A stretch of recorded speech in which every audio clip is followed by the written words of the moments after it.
Bismillahirrahmanirrahim. Baik, di sini saya akan menjelaskan tentang Pancasila sebagai dasar negara, ideologi, HAM, dan demokrasi Pancasila. Yang pertama, Pancasila sebagai dasar negara Indonesia.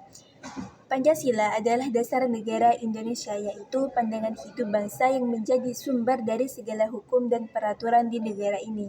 Yang kedua, Pancasila sebagai ideologi bangsa Indonesia menjadi pedoman bagi seluruh rakyat Indonesia dalam kehidupan sehari-hari, dan ideologi adalah suatu sistem kepercayaan yang menjadi dasar pemikiran dan tindakan suatu kelompok atau bangsa.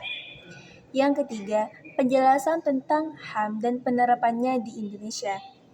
HAM adalah singkatan dari hak asasi manusia, yaitu hak-hak dasar yang melekat pada diri manusia sejak lahir. Penerapan HAM di Indonesia seperti pembentukan undang-undang seperti Undang-Undang Nomor 39 Tahun 1999 mengenai perkembangan penegakan HAM, yaitu hak asasi manusia. Yang keempat, demokrasi. Bentuk pemerintah di mana rakyat memiliki kekuasaan politik tertinggi. Penerapannya di Indonesia memiliki sejarah yang panjang dan kompleks serta berkembang hingga saat ini. Yang kelima, penerapan demokrasi dalam sistem politik Indonesia mempunyai beberapa aspek penting seperti yang pertama, sistem presidensial, yang kedua, pemilihan umum, yang ketiga, desentralisasi, yang keempat, partai politik, dan yang kelima, HAM, yaitu hak asasi manusia, dan yang terakhir, masyarakat madani. Dan yang keenam, contoh penerapan demokrasi Pancasila berbagai aspek kehidupan. Yang pertama, aspek politik seperti pemilihan umum,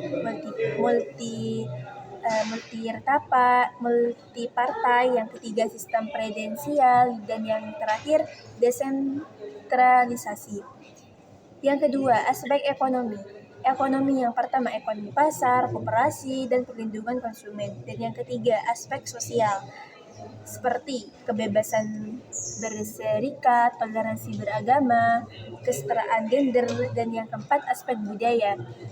Contohnya itu seperti kebebasan berekspresi, pelestarian budaya, dan dialog antar budaya. Dan yang terakhir, bagaimana refleksi pribadi mahasiswa terkait nilai-nilai Pancasila yang diterapkan di lingkungan.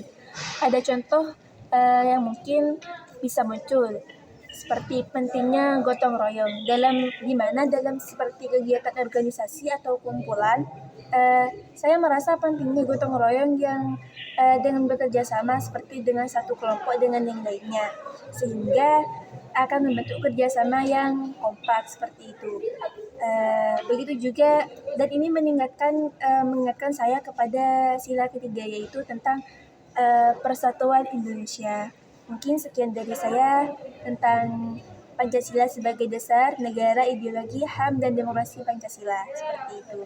Kurang lebihnya saya minta maaf. Wassalamualaikum warahmatullahi wabarakatuh.